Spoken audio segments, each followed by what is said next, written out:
Hey guys, keyboard tricks আরেকটা নিয়ে আসলাম, যেটা হচ্ছে সিম্বল। তো সিম্বল কিভাবে উঠাবেন, সিম্বলটা হচ্ছে যেমন এ আর সিম্বল, অনেক কিছুর পাশে কিন্তু আপনারা এটা লিখতে হয়। তো এটা কিন্তু কিবোর্ডে সরাসরি থাকে না।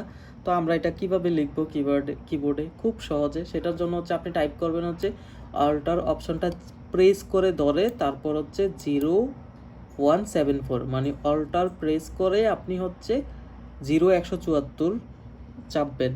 অল্টার কিন্তু ছেড়ে দিবেন না, অল্টার প্রেস করে ধরে রাখবেন, ধরে তারপর হচ্ছে 0174। আমি যদি আবার লিখি, যেমন আমি নিচে লিখতেছি, আমি অল্টার প্রেস করলাম, এখন 0174।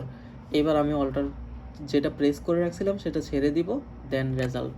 ওকে, ডান, চলে আসলো। আর তো এবার হচ্ছে এই আর সিম্বলটা আপনারা কিবোর্ডে উঠাবেন।